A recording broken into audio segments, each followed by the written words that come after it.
Hello, students. I'm with a new chapter of business organization and management, that is joint Hindu family business. Joint Hindu family business means business enterprises run by the people belonging to the same family. Under this form of organization, business is carried on under the control of करता। अब joint Hindu family business का अभिप्राय क्या है कि definitely ये business है और ये बिजनेस एंटरप्राइजेस जो हैं वो उन लोगों के समूह द्वारा चलाई जाती हैं जो एक ही फैमिली के, एक ही परिवार के सदस्य होते हैं। और ये एक ही परिवार के सदस्य एक दूसरे से एंसेस्टर्स के, पूर्वजों के रूप में जुड़े होते हैं, या फिर जो डॉटर्स हैं, जो वाइफ्स हैं, जो नई नए आपके मैरिज करके कोई सदस्य आपकी फैमिली में आया हो तो उस तरीके से जुड़े होते हैं। तो उनको हम पर्सन्स कहेंगे, लोग कहेंगे जो इस फैमिली में इन्वॉल्व होते हैं। यानी कि जो बिजनेस एंटरप्राइजेस फैमिली के द्वारा, फैमिली के सदस्यों के द्वारा चलाए जाते हैं, उनको हम जॉइंट हिंदू फैमिली बिजनेस कहते हैं। और ये जो जॉइंट फैमिली हिंदू फैमिलीज़ जो होंगी वो कौन होंगी? जिनके एंसेस्टर सेम होंगे, या शादी करके अगर किसी पर्सन को, मतलब किसी लेडी को अपने घर में लेके आए हैं तो वो भी जॉइंट हिंदू फैमिली बिजनेस की सदस्य हो सकती है। और इस फॉर्म ऑफ ऑर्गेनाइजेशन में जो बिजनेस है वो उसमें उसको कर्ता चलाता है। कर्ता क्या है? कर्ता is the mukhiya of the family, और मुखिया ऑफ द फैमिली को, जो हेड ऑफ द फैमिली है, उसको कर्ता कहा जाता है, और ही is the manager of the business, और उसके द्वारा ही बिजनेस को चलाया जाता है। अब जॉइंट है हिंदू फैमिली जो बिजनेस है वो दो तरह के फैक्ट से जुड़ा होता है। एक है को पार्सनरी एंड कॉमन प्रॉपर्टी। अब को पार्सनरी का मतलब क्या है कि coparcenary means common ownership in the ancestral property, की पूर्वजों की जो प्रॉपर्टी है उसमें कॉमन ऑनरशिप जो है, कॉमन जो स्वामित्व है वो तैयार हो जाता है। और ये को पार्सनरी जो है उसको it is created by law, not by any contract. इसको कानून के द्वारा जो है वो बनाया गया है, किसी कॉन्ट्रैक्ट, किसी अनुबंध के तहत नहीं बनाया गया है। जैसे कि एक इंडिविजुअल है, एक पर्सन है, जैसे ही फैमिली में उसका बर्थ हो जाता है किसी पर्सन का, तो ऑटोमेटिकली उसका अधिकार जो है वो पूर्वजों की प्रॉपर्टी पे हो जाता है, और जो पर्सन जिसका बर्थ होता है वो को पार्सनर कहलाता है। तो और वो एंसेस्ट्रल, जो पूर्वजों की प्रॉपर्टी है, उसमें अपने राइट के बारे में पूछ सकता है। तो को पार्सनरी मतलब क्या है कि this coparcenary is created by law, not by contract. अनुबंध नहीं होता है, ये कानून के द्वारा है, और हमारे कानून में ये मान्यता दी गई है, ये बताया गया है कि जैसे ही किसी घर में किसी बच्चे का जन्म होता है तो ऑटोमेटिकली एंसेस्ट्रल प्रॉपर्टी में उसका राइट जो है वो बन जाता है, पूर्वजों की प्रॉपर्टी में बन जाता है, और जो उसको को पार्टनर कहा जाता है। अब ये डेफिनेटली बिजनेस फॉर्म में है तो बिजनेस की प्रॉपर्टी पे उसका राइट बन जाता है जैसे ही कोई बच्चा बर्थ लेता है। इसी तरह कॉमन प्रॉपर्टी जो होती हैं कि हिंदू अनडिवाइडेड फैमिली में जो बिजनेसेस है, when the family possess a property that is used for the welfare of all the member of the family.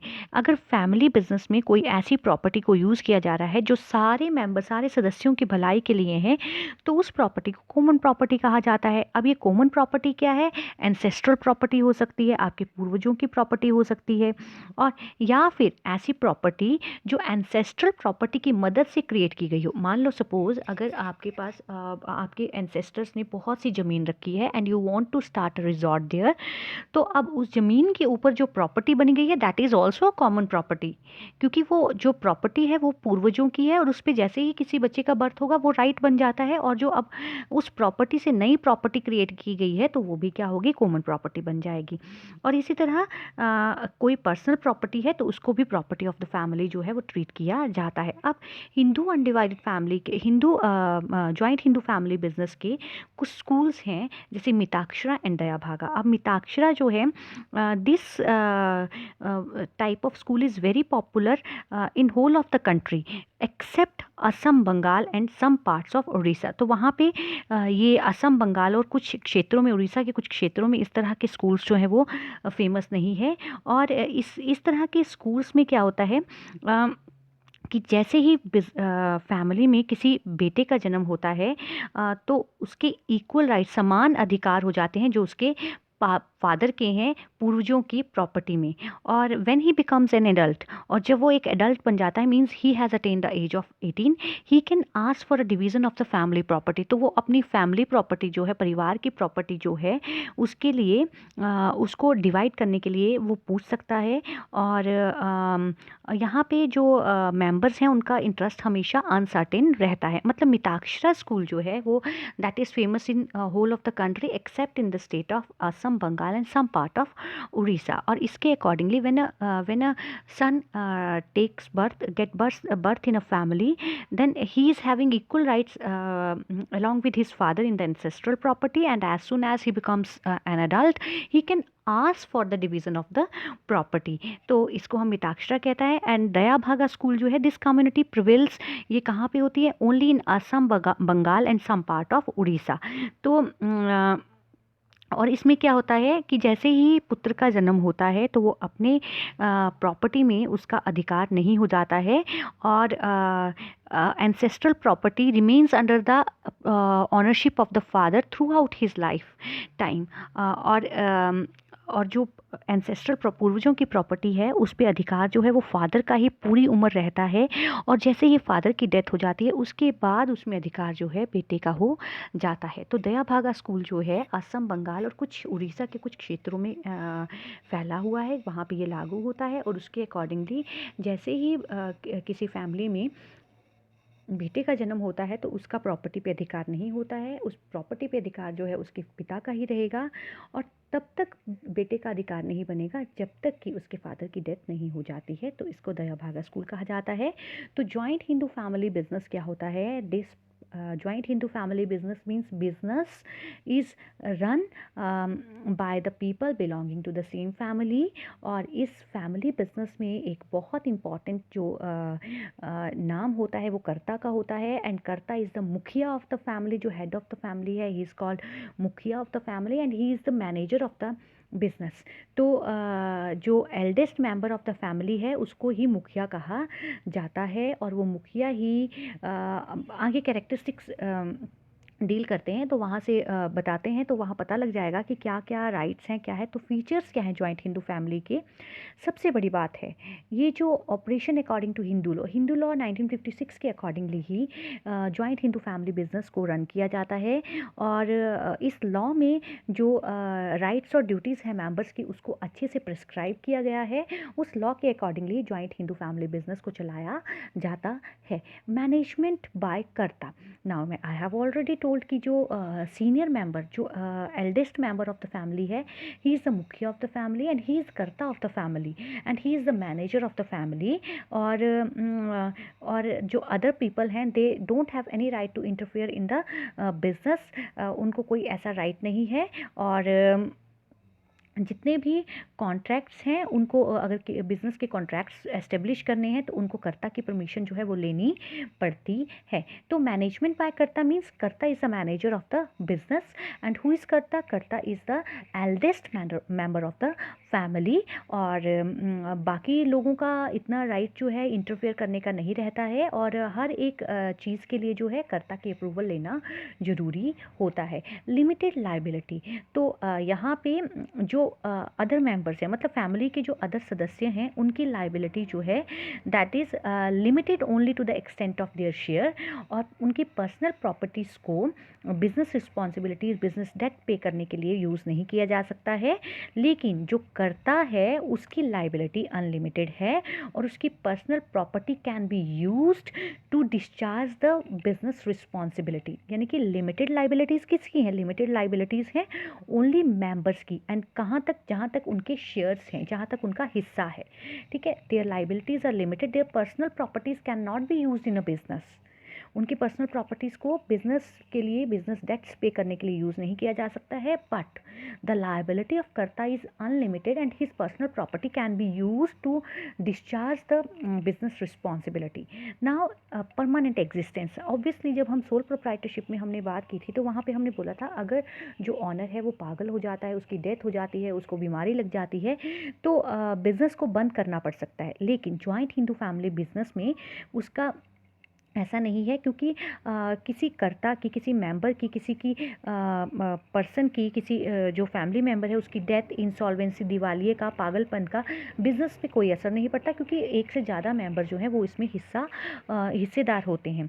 Membership by birth, तो जॉइंट हिंदू फैमिली बिजनेस में जैसे ही के बिजनेस में जो उसकी प्रॉपर्टी है, जैसे ही एक बच्चा जन्म लेता है उसका अधिकार वहाँ बन जाता है और ही becomes automatically the member of the business, और वो ऑटोमेटिकली ही बिजनेस का एक मेंबर बन जाता है।